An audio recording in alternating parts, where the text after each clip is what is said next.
Kita harus tahu saudaraku, dan kita harus yakini, karena ini rukun iman kita, akan ada namanya hari pembalasan. Ada hari di mana kiamat terjadi, artinya habis semuanya. Semua yang kita lihat dan kita tidak lihat di langit, di bumi, di kedalaman lautan, semuanya akan habis. Ada saatnya di mana ajalnya datang, semuanya akan hancur dan terjadilah kiamat. Dan itulah proses pindahnya manusia dan jin kepada alam akhirat, di mana mereka akan hidup abadi di sana dan mereka akan menikmati hasil perbuatannya kalau baik dan mereka akan dihukum kalau hasilnya buruk. Kiamat ini akan terjadi bila diikuti dengan beberapa tanda-tanda sebelumnya, baik tanda-tanda kecil ataupun tanda-tanda besar.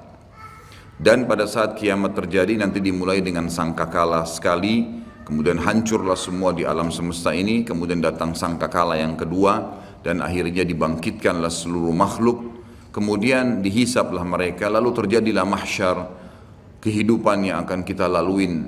Allahu alam berapa lama di sana, menunggu timbangan amal seluruh manusia miliaran jumlahnya dan seluruh jin.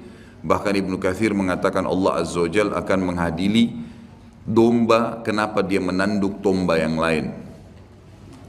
Setelah itu jalanan ditentukan ke surga atau ke neraka, dan tidak ada tempat yang ketiga. Kita harus sadar teman-teman sekalian, penentuan masalah hari kemudian nanti, di mana kita akan mendapatkan cuma surga atau neraka, adalah kehidupan kita sekarang. Ini sekarang Anda masih bisa menghembuskan nafas, masih bisa beraktivitas, masih mudah untuk menangkap mana yang boleh dan mana tidak boleh yang diperintahkan oleh Tuhan kita Allah dan aplikasikan dalam kehidupan sehari-hari. Maka ini penentuan nanti di sana bagaimana, dan tidak ada tempat lain, surga atau neraka. Maka jangan nanti tiba di saat terakhir dihisab di hari kemudian baru kita menyesal. Itu keliru. Orang mukmin harus jeli.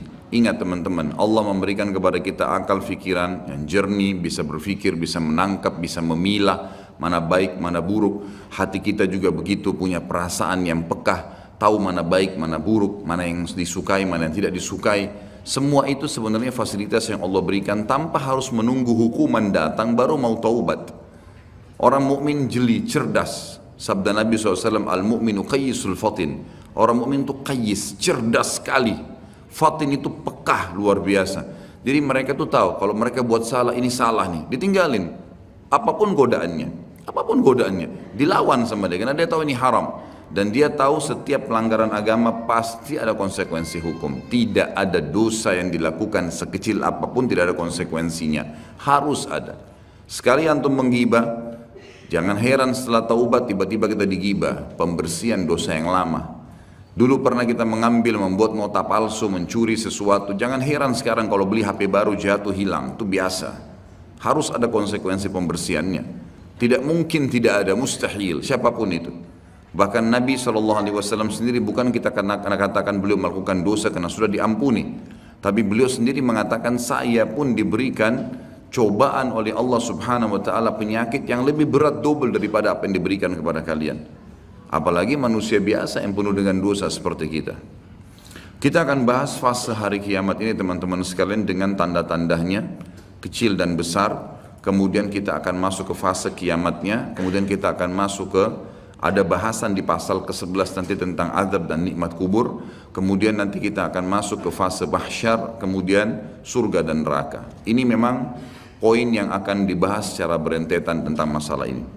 Saya tidak tahu yang lalu sudah pernah saya jelasin pasal ini atau belum? Belum ya?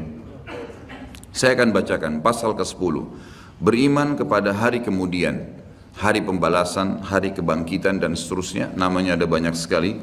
Seorang muslim beriman, meyakini dengan hatinya, mengikrarkan dengan lisannya, mengaplikasikan dengan anggota tubuhnya, maksudnya dia lakukan ketaatan supaya selamat di akhirat dan menjauhi pelanggaran agar tidak dihukum. Seorang muslim beriman bahwasanya kehidupan dunia ini mempunyai saat-saat di mana ia akan berakhir, pasti tidak ada keraguan di situ, dan mempunyai hari terakhir yang tidak ada hari sesudahnya. Lalu datang kemudian kehidupan berikutnya untuk kehidupan akhirat. Pada saat itu Allah Azza wa Jalla membangkitkan kembali segenap makhluk dan menghimpun mereka semua untuk diadakan perhitungan atau hisab, di mana orang-orang saleh diberi balasan kenikmatan abadi dalam surga, sedangkan orang-orang yang durhaka atau penuh dengan dosa diganjar dengan azab dan siksaan menghinakan di dalam api neraka. Na'udzubika minan nar.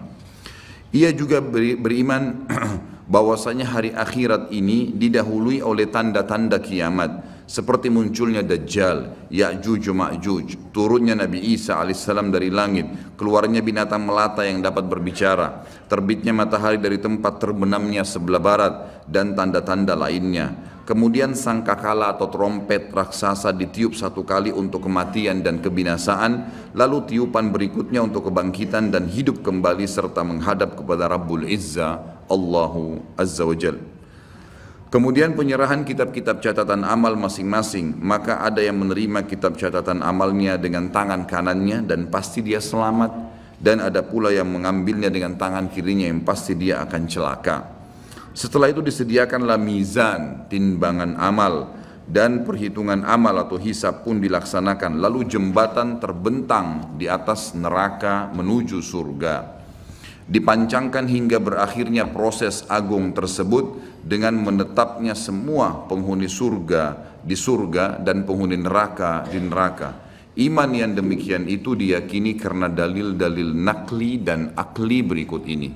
Jadi ini bukan, sekali lagi saya sering ucapkan di majelis ini teman-teman dan di majelis ilmu saya yang lainnya, antum hadir di sini, anda hadir di sini, ini saya bukan datang ceramah sejam 2 jam untuk berdongeng, untuk menyampaikan sebuah kisah yang dikarang-karang. Ini ilmu, wahyu, sesuatu yang pasti terjadi, tidak ada keraguan di dalamnya.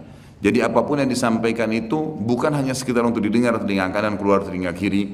Ini jadi prinsip hidup, memang harus dipegangi. Karena itu fungsi daripada majelis ilmu, kita mengambil wahyu, mengubah hidup kita menjadi lebih baik dari sebelumnya, lebih mengenal Allah, lebih takut akan azabnya, lebih tamak terhadap rahmatnya, lalu kemudian kita memang meninggal dalam kondisi baik. Itu yang dimaksudkan. Jadi kalau antum hadir di majelis ilmu tidak bisa mengubah orang menjadi lebih baik dari sebelumnya, lebih bertakwa kepada Allah, lebih takut terhadap azab-azab karena berbuat pelanggaran, percuma saja hadir. Harusnya memang bisa mengubah. Makanya fahami setiap ustadz yang datang, antum hadir di majelis ilmu manapun, target dia berbicara itu bukan seremoni, bukan menyampaikan, bukan penyanyi, bukan pelawak yang datang hanya sekedar menyampaikan untuk menghibur orang kemudian terima fulus atau duit untuk itu, sama sekali. Setiap dai kalau dia ikhlas kepada Allah bukan itu targetnya. Tapi bagaimana dia bisa memberikan pemahaman kepada orang-orang yang akhirnya menjadi target amal jariah dia pada hari kiamat nanti, agar mereka faham terhadap hukum Allah dan mereka aplikasikan itu. Dan mereka bangga untuk menjadi pegawai-pegawai tanda kutip Allah pencipta langit dan bumi ini.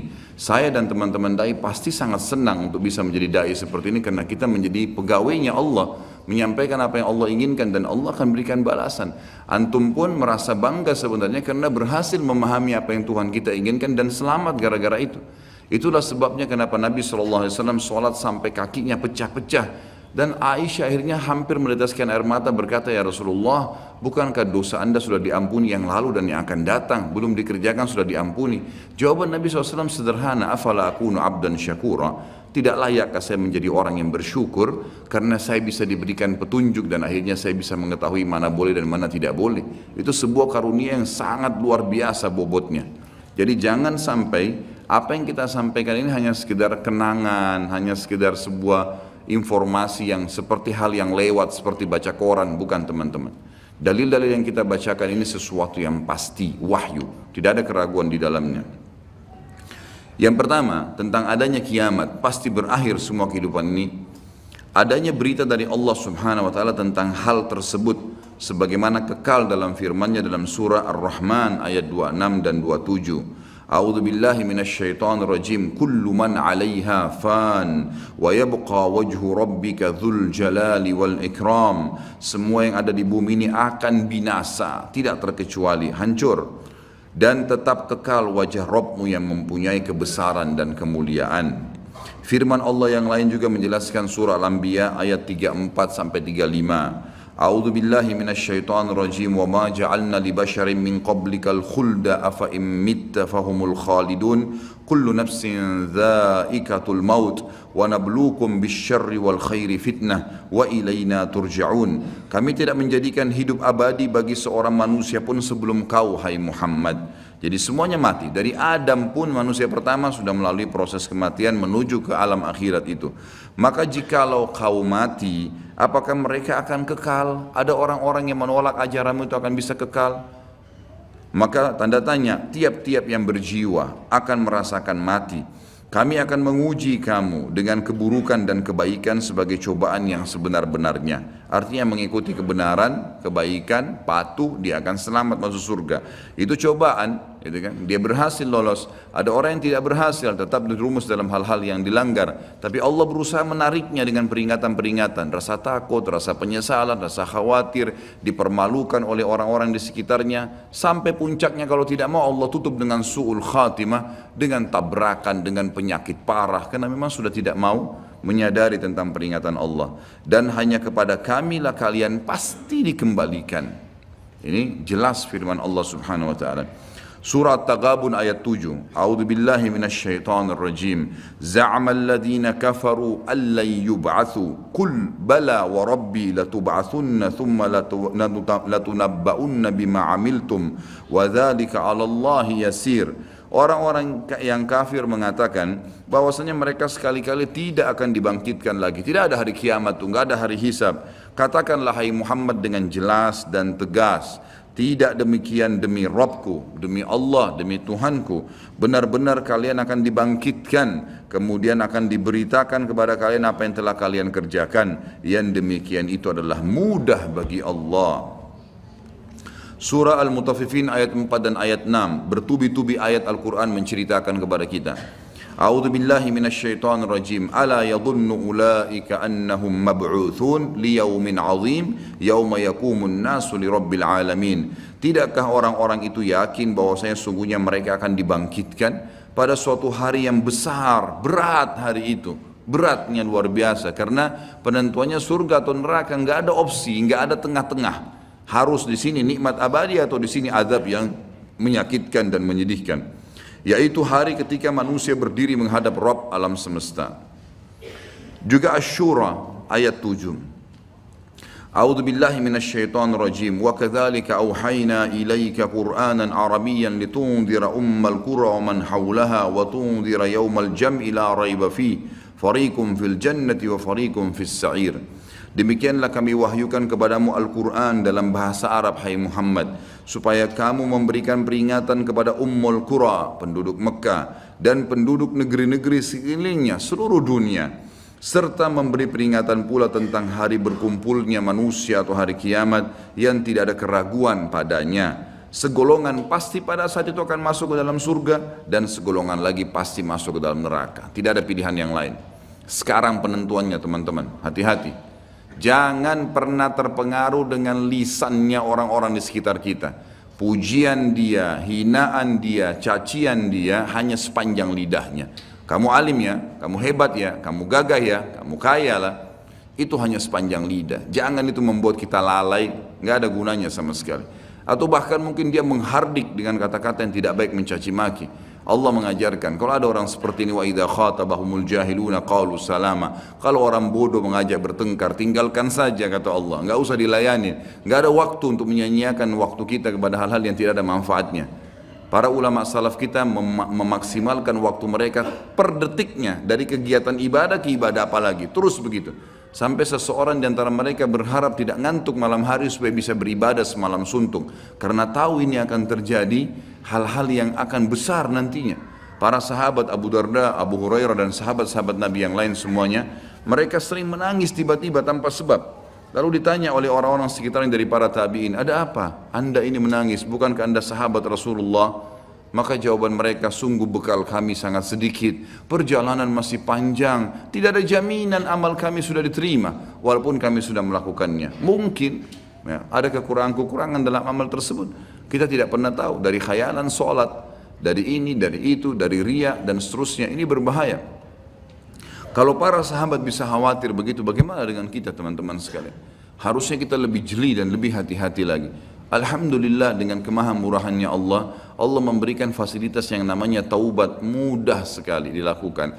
Tinggal mau meninggalkan perbuatan salah jadi orang baik-baik, itu saja. Patuhi jalannya Allah, maka Allah masih bisa mengampuni itu kesalahan-kesalahan. Walaupun apa yang sudah kita sia-siakan sudah rugi sendiri. Artinya kalau pernah kita selama 10 tahun lalai terus berbuat dosa, dan dalam 10 tahun itu ada orang lain yang sudah berbuat amal ibadah, sudah puasa Senin Kamis, sudah puasa, sudah hadir majelis ilmu, sudah sholat 5 waktu di masjid, sementara kita lalai, maka tentu berbeda antara kita dengan dia. Itu secara akal sehat pastinya. Jadi jangan sampai kita menganggap semua orang sama tingkatannya, tidak. Tapi bukan mustahil dengan amal-amal yang tersisa setelah kita taubat akan meninggikan derajat kita, bukan mustahil. Merengek, memohon, tamak terhadap rahmat Allah diperintahkan, dianjurkan.